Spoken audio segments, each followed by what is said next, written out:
गुस्से में आके वो सब बोल दिया था। लेकिन भाई चीज का आजाद जी के संघर्ष को हम कभी नहीं भूल सकते कि वो किस तरीके से संघर्ष कर रहे हैं और हर एक व्यक्ति के लिए आवाज उठा रहे हैं। तो भाई चीज का आजाद जी मेरे लिए एक नेता थे, नेता है और नेता ही रहेंगे। ये बात आज भी मैं बोलती हूँ और आगे चलकर मैं चाहे कितनी भी बड़ी हो जाऊँ, मरते दम तक मैं यही बात बोलने वाली हूँ। तो कोई साफ सफाई नहीं है, ये रियलिटी है। गुस्से में बोल दिया और आज अगर मेरे को भाई चीज के आजाद जी मिलेंगे तो उनसे मैं कुछ कहूँ या ना कहूँ, लेकिन उनसे माफी जरूर मांगूं। और आज शायद मेरे आने का मेन मोटिव भी यही था, पहला कि शायद जो सोनम वांगचुक जी हंगर स्ट्राइक पे बैठे हुए हैं, शायद कहीं ना कहीं हम सब मिलकर और भाई चंद्रशेखर आजाद जी हम सब मिलकर उनकी हंगर स्ट्राइक ब्रेक करवा दें। और दूसरा ये कि भाई चंद्रशेखर आजाद जी से माफी मांगती है बस। आज हमारे साथ निशु आजाद हैं जो जंतर मंतर पे आई थी। इनके पिताजी के साथ एक बड़ा घटना हुई, उसके बाद काफी दिन से यहाँ जंतर मंतर मुझे नहीं दिखा, लेकिन आज आई है। क्या मैडम आपको डर लग गया था इसलिए नहीं आ रही? नहीं, ऐसा कुछ भी नहीं है। मेरी स्टडी भी चल रही थी और स्कूल स्टार्ट हो चुका है, तो थोड़ा तो भाई पढ़ाई पे भी फोकस करना है। ऐसा तो नहीं है कि अपना पूरा टाइम पूरी चीज यहीं पर लगा दूं। तो स्टडी में फोकस चल रहा था और साथ ही साथ पापा को भी अपने काम पे फोकस करना था, तो वो सब चल रहा था और आज आने का मौका मिला तो आज आ गए। तो मैडम आपने जो आपने अपने बयान में कहा था कि चंद्रशेखर राजनीति कर रहे हैं, उनके बारे में क्या सफाई आप देंगे? सबसे पहली बात, सफाई कोई नहीं दूंगी, मैं रियलिटी बताऊंगी जो रियलिटी है। उस टाइम मैं गुस्सा थी, मैं परेशान थी, क्योंकि मुझे वहाँ कहीं ना कहीं बहुत से लोगों का साथ चाहिए था। साथ मिला बट शायद मेरे दिमाग से निकल गया और मैंने इतना ध्यान नहीं दिया और गुस्से गुस्से में वो सब वीडियो बनाकर डाल दी। उसके बाद भी जो मेरे को फील हुआ एंड रियलिटी फील हुई मेरे को, तो मैंने एक वीडियो और बना के डाली कि इसमें आके वो सब बोल दिया था। लेकिन भाई चीज का आजाद जी के संघर्ष को हम कभी नहीं भूल सकते कि वो किस तरीके से संघर्ष कर रहे हैं और हर एक व्यक्ति के लिए आवाज उठा रहे हैं। तो भाई चीज का आजाद जी मेरे लिए एक नेता थे, नेता है और नेता ही रहेंगे।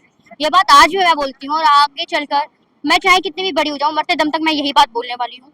तो कोई साफ सफाई नहीं है, ये रियलिटी है। गुस्से में बोल दिया और आज अगर मेरे को भाई चीज का आजाद जी मिलेंगे तो उनसे मैं कुछ कहूँ या ना कहूँ, लेकिन उनसे माफी जरूर मांगने वाली हूँ। किस चीज की माफी मांगोगी? कि भाई जी गुस्से में आकर मैंने ये सब बोल दिया और कहीं ना कहीं लोगों ने भी उंगलियां उठाई, जो कि सही भी था कि भाई चंद्रशेखर आजाद जी हर जगह नहीं पहुंच सकते, लेकिन उनके कार्यकर्ता और यहाँ तक कि उत्तर प्रदेश के आर्य समाज पार्टी, सॉरी उत्तर प्रदेश बोल रही हूँ, दिल्ली के आर्य समाज पार्टी के राष्ट्रीय अध्यक्ष महेश अंकल जी, जिस दिन हमारे साथ इंसिडेंट हुआ उसी की रात 11 बजे हमारे पास पहुंचे।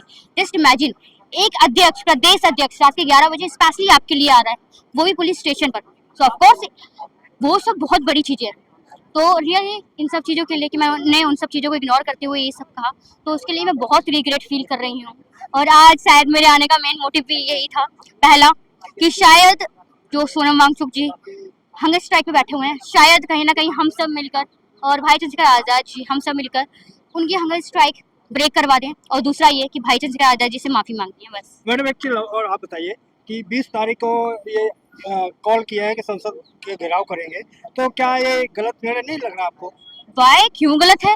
जब हम प्यार से प्रोटेस्ट कर रहे हैं, पीसफुली प्रोटेस्ट कर रहे हैं, जब ये सरकार तब नहीं सुन रही, तो भारत का संविधान हमें इस चीज की आजादी और देता है कि आप कि अगर ये सरकार आवाज ना सुन रही हो तो आप पार्लियामेंट का घेराव कर लो। सो ऑफ कोर्स लेकिन हम करेंगे ये। पहलवान यही करते हैं, जैसे इन्होंने किया यहाँ पुलिस भगा दिया। देखिए, हम हार नहीं मानने वाले, हमसे जितनी कोशिश हो सकती है, जितना संघर्ष हो सकता है हम उतना करेंगे, मरते दम तक करेंगे। तो वही सब संघर्ष चल रहा है हमारा। लास्ट सवाल मैडम, क्या चंद्रशेखर जी महिलाओं के लिए संघर्ष कर रहे हैं, लड़ रहे हैं, न्याय दिला रहे हैं? What do you mean by कि महिलाओं के लिए कर रहे हैं? सिर्फ वो हर एक व्यक्ति के लिए कर रहे हैं। जो बच्चा आज पैदा भी हो रहा है ना, और जो ओल्ड व्यक्ति जिसकी डेथ भी हो रही है ना, उन सब लोगों के लिए कर रहे हैं भाई चंद्रशेखर आजाद जी। वो हर एक व्यक्ति के लिए, हर एक महिला के लिए कर रहे हैं, क्योंकि आप देख रहे हो कि महिलाओं के साथ रेप भी होते हैं, उनके लिए भी, उनको न्याय दिलाने के लिए भाई चंद्रशेखर आजाद जी पहुंचते हैं। तो भाई वो सबके लिए कर रहे हैं, किसी एक व्यक्ति के लिए, किसी एक समाज के लिए नहीं कर रहे। चंद्रशेखर के ऊपर आरोप लगता है कि घड़ियालू आंसू बहाने के लिए चले जाते हैं। सब झूठे आरोप हैं। पता है अपोजिशन तो सामने वाले व्यक्ति को गिराने के लिए कैसे क्या करती है, तो ये सब वही स्ट्रेटेजी है और उसके अलावा कुछ भी नहीं है। इन सब बातों को इग्नोर करो और भाई चंद्रशेखर आजाद जी का संघर्ष देखो और अपना वोट उनको दो बस। सर आज काफी दिन के बाद जंतर मंतर दिखाई दे रहे हैं। भाई आज हम जंतर मंतर इसलिए आए हुए हैं क्यों ये जो आंदोलन चल रहा है, आपको भी पता है, कम से कम महीना होने वाला है, ठीक है। और ये कहने का मतलब आज नगीना के सांसद चंद्रशेखर आजाद जी आ रहे हैं और अब ये आंदोलन कहने का मतलब एक दूसरी दिशा लेगा, ठीक है। कहने का मतलब 20 तारीख को आपको पता है यहाँ से लोग कूच करेंगे संसद भवन का घेराव करने के लिए। तो मैं यही कहना चाहता हूँ, देखिए धर्मेंद्र प्रधान को इस्तीफा देना पड़ेगा और मुझे तो ये भी लग रहा है 20 तारीख से पहले इस्तीफा क्यों दे दे। आज कितनी 15 तारीख होगी ना आज। आप 15 हाँ, तो 30 दिन हो गए। 18 तक दे भी सकते हैं इस्तीफा। और हाँ हाँ तो मैं यही कहना चाहता हूँ, देखिए आप लोग पता, नगीना के सांसद चंद्रशेखर आजाद जी ने यहाँ एंट्री कर दी है, तो मैं कहता हूँ अब रिजल्ट आएगा, बाकी सरकार को झुकना पड़ेगा, जो चीजें गलत है वो उनको माननी पड़ेगी और धर्मेंद्र प्रधान को इस्तीफा देना पड़ेगा। एक चीज बताओ, चंद्रशेखर के बारे में कहा जाता है कहीं जाते हैं तो न्याय तो दिलाते नहीं, लोग जेल में चले जाते हैं। अच्छा, एक चीज पूछना चाहता हूँ मैं, सरकार चंद्रशेखर आजाद जी की है या बीजेपी की है? बीजेपी के। आप बताइए। अभी इसी जंतर मंतर पे हमारे साथ हमला हुआ था, मेरा 7 टाके आए थे सिर पे, ठीक है, और उसे उसी दिन बॉन्ड पे छोड़ दिया गया, और उसके ऊपर क्या धारा लगाई, 126, 115, 103, जो एक लड़ाई मामूली सी लड़ाई। और कहने का मतलब यहाँ की सरकार, ये जितने हैं जो नेता, जितने यहाँ जो आंदोलन को खराब करते हैं, ये सब बिहार के लोग हैं। उन्हें पनाह कौन दे रहा है? बीजेपी। ये दिल्ली में जो यहाँ जितने आंदोलन हो रहे बीजेपी के खिलाफ, जो सरकार मौके पे होगी तो उसी से भाई सवाल पूछेंगे। आप कैसे कर रहे हैं कि बिहार का आधार कार्ड चेक किया था आपने?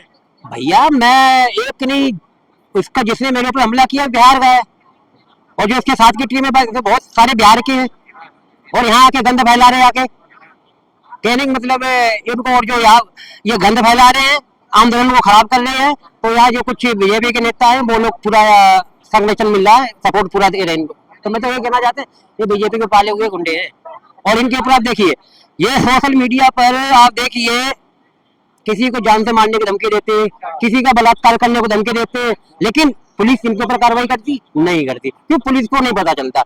ये मैं एक जगह बात नहीं कर रहा हूँ, मैं जहाँ जहाँ बीजेपी की सरकार है, अगर आप ट्विटर पर भी अगर वहाँ की पुलिस को आप टैग करते हो और पुलिस रिप्लाई देती है, आप ऐसा करिए, आप लिखत में थाने में दो आके। तो कहने का मतलब कोई व्यक्ति कहीं से बिलोंग कर रहा है तो वो अब वहाँ जाके, तो ये कहने का मतलब अभी हमने केस किए थे मेरे बच्ची को, तो हमें इस तरीका से थाने का चक्कर कटवाए गए। कहने का मतलब मैं आज स्थिति से खुद मैं टूट गया हूँ। अब मैं किराए का मकान में ले रहा हूँ, और रोज अगर काम नहीं करेंगे तो घर कैसे चलाएंगे? तो सरकारी कभी न्याय तो नहीं दिलाना चाहती है, लेकिन जो पीड़ित व्यक्ति है ना, उसे खुद सरकार इतना तोड़ देती है। मैं सोचा सर आप डर गए थे इसलिए नहीं आए। अरे डरने जो काम धंधे भी है, अब बच्चों के स्कूल भी चालू हो गए हैं, तो बच्चों को स्कूल छोड़ना भी जाना पड़ता है और बच्चों को लेके भी जाना पड़ता है। एक्चुअल में हुआ क्या था, आपसे कोई बात विवाद हुआ था या पहले से कोई दुश्मनी थी? उस दिन आपके ऊपर जो अटैक हुआ? अरे मैं तो ऐसे वीडियो बना रहा था उस दिन, अब मुझे थोड़ा पता है ये अचानक हमला कर देगा। तो पहले से जानते थे क्या? पहले ये वीडियो वगैरह बेटी बनाती, वीडियो वगैरह आए सोशल मीडिया के माध्यम से जानते थे, बाकी फेस टू कभी नहीं मिले तुम। अच्छा, अचानक ऐसे आके आप पिटने लगे?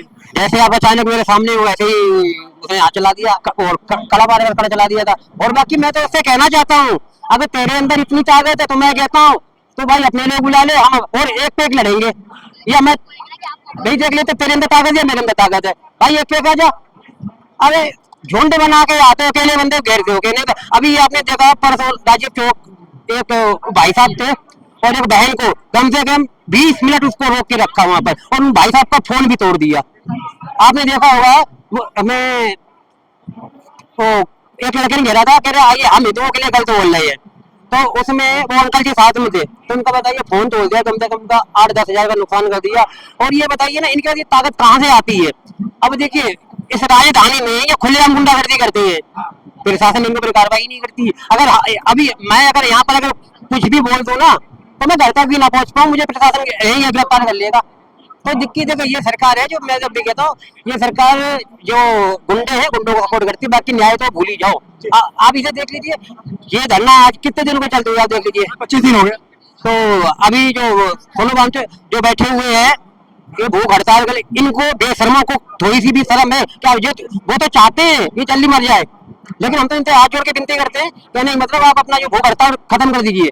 आप ऐसे लोगों, कहने का मतलब उन लोगों को आगे आप अपनी मांग रखिए जो पता आप वो चाहते हैं आप मर जाओ।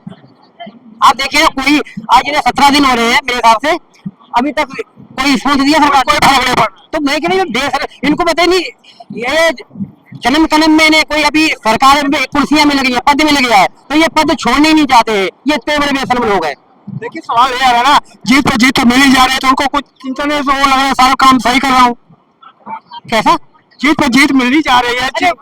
जनता नहीं जिता रही है, वो तो सारा जो खेल है ना, ईवीएम का खेल है सारा, जनता वोट नहीं दे रही। आप मैं अपनी बात बता रहा हूँ। पांडे जी इधर आना भाई, ये हम दोनों लोग हैं भाई, हम ट्रांसपोर्ट का काम कर रहे हैं और इस तरीका से लोग अभी देखिए कहावत है, अभी लोग बोल रहे नहीं है और जब तुम बोलना चाहोगे ना वो तुम्हें बोलने नहीं देंगे। काम खत्म कर दिया। अब ये बताओ नीट का पेपर, इस पेपर क्यों लीक हो रहे हैं? इनके पास नौकरियां नहीं है भाई। अब देखिए सरकारी कंपनी यहाँ सब प्राइवेट हाथ में दे दी इनने, तो वहाँ पे तो काम ही हो रहा है ना, प्राइवेट में भी काम हो रहा है। क्या नहीं? आज के जो महंगाई के दौरान क्या आप 20,000 रुपए में अपना घर परिवार चला लोगे? नहीं, प्राइवेट में जा रहा है, काम तो हो रहा है ना प्राइवेट में। वो इतनी तनख्वाह दे रहे हैं क्या जिस हिसाब से महंगाई बढ़ा रहे हैं? अभी मेरी बात सुनिए, मैंने अभी परसों तेल लिया पेट्रोल, ठीक है, तो मैंने बोला मुझे बगैर मिलावट है, तो मैंने प्रीमियम लिया, 169 रुपए लीटर दिया है। क्या गरीब आदमी डला देगा उसको?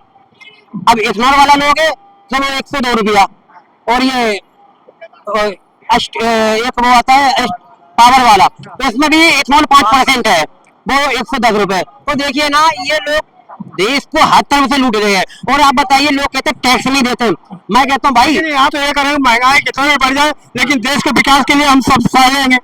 ये भाई बताने महंगाई के बारे में क्या कहना चाहते हैं? महंगाई तो हर चीज में हो रही है, ट्रांसपोर्ट लाइन तो बिल्कुल नहीं, देश का विकास भी तो हो रहा है ना। कहाँ विकास हो रहा है? विकास हो रहा होता तो हम जनता मंत्र पे क्यों बैठे होते? देश का काम विकास नहीं हो रहा है, देश के नेताओं का विकास हो रहा है। अगर देश का विकास होता तो कहने का मतलब है, आज जो युवा जो ये पेपर लीक हुआ है, ये पेपर लीक ना हुआ होता। देश का विकास कैसे होगा जब तक लकड़ी लूली सरकार आई हुई है? तो भूमि रहेगी सरकार है तो कैसे विकास होगा? पहले कितना दिहाड़ी मिल रहा था, अब कितना दिहाड़ी मिल रहा है? अब दिहाड़ी की बात है क्या सरकार? आप दिहाड़ी की बात करने आए हो क्या? पहली बात करो। अरे हम बताते हैं, पहले झाड़ी आप कहते पहले 250 रुपए मिलती है, ठीक है, लेकिन 250 रुपए में मैं 10 किलो आटा भी ले आता था और हफ्ते भर की सब्जी भी ले आता था, ठीक है, और अब 250 रुपए में 5 किलो आटा भी नहीं आता है। अब झाड़ी की बात कर रहे हो, मैं कहता हूँ पहले मैंने रूम यही दिल्ली के अंदर 1500 रुपए में लिया था, आज 7,000 रुपए किराया देता हूँ। तो विकास नहीं हो रहा। ये विकास हो रहा है, ये गरीबों के लिए विकास हो रहा है। पूरा काम खत्म कर दिया इसने, काम खत्म कर दिया पूरा। आज आप में विकास है बताइए? 2014 से पहले मैं पूछ रहा हूँ, विदेशी फंड अपने भारत को कितना कर्जा था, मैं आपसे पूछना चाहता हूँ, वो आज कितना कर्जा है? 55 लाख करोड़ का कर्जा था 2014 से पहले, वो आज कितना आप बताइए? कह रहे हैं कि नौकरी की भरमार है, जिस बच्चे की स्किल है ना वही मारा मारा कर रहा है, ये आलसी है, उसको नौकरी नहीं है। नहीं, मुझे बता दो कितनी वैकेंसी निकाली सरकारी ने, कौन से उसमें निकाली? आप बताओ, पुलिस में निकाली? अभी तो किसी लोन लीजिए नौकरी कीजिए, क्या लोन लीजिए नौकरी भाई? अगर लोन लोन लेंगे तो नौकरी घर फिर वो कर्जे में चलेगा, कर्जे में चलेगा, लोन से क्या होगा फायदा? आगे नौकरी नहीं लगाएंगे तो फिर आत्महत्या करेंगे, आत्महत्या करेंगे, फिर क्या? आप कह रहे हो कैसे करा है सरकार ने? कुछ नहीं करा सरकार ने। लोन ले लिया, फॉर्म भर दिया, पेपर भी दे दिया और लीक है, तो क्या करोगे आप? अब पेपर देखो, आपकी बात नहीं लिखो ना, तुम्हारा पेपर करा है। क्या लीक नहीं हुआ? अभी यहाँ आंदोलन चल रहा था, ठीक है, उसको आंदोलन चलते चलते रास्ते में टीटी पेपर लीक हो गया, आपको पता भी है? हमारे हमने भी तो लीक हुआ। तो लीक जब सरकार लीक है तो ये भी लीकेज करेगी, पेपर लीक कर रही है। कैसे रोकथाम हो? अगर पेपर लीक चल रहे हैं, ठीक है, पेपर लीक हो रहे हैं, तो आप बोल रहे हो शिक्षा की व्यवस्था खराब हो रही है, तो बोल रहे हो कि एम्प्लॉयमेंट अच्छी मिलेगी, समझे? अच्छा कि बताइए, आप पढ़ाई करते हैं? जी, मैं स्टूडेंट प्लस एम्प्लॉय हूँ। एम्प्लॉय हो ना, तो आपको आने का क्या कारण? आपका पेपर का थोड़ी ना। सुनो, मेरा आने का कारण मेन ये है, ये मैं नीट के मुद्दा लेके नहीं आया, जो सुसाइड करा उन बच्चों का, और ये जो शिक्षा के लिए आवाज उठाई है उसके लिए। और शिक्षा सबकी होती है, चाहे ऑटो वाला का लड़का हो, चाहे कोई भी हो, चाहे आपका लड़का हो, किसी की, चाहे अधिकारियों का, रिक्शा चलाता हो, रेहड़ी चलाता हो, शिक्षा सबकी होती है, ठीक है, शिक्षा एक समान होती है। अगर शिक्षा की कोई व्यवस्था खराब कर दी जाएगी, अगर शिक्षा को खोखला कर दिया जाएगा, तो आने वाला बच्चा कैसे भविष्य बनेगा? आप खुद जानते हैं, उसकी मेंटलिटी कैसे होगी आप खुद जानते हैं, क्योंकि बच्चा जब पढ़ेगा नहीं तो अंधभक्त बनेगा।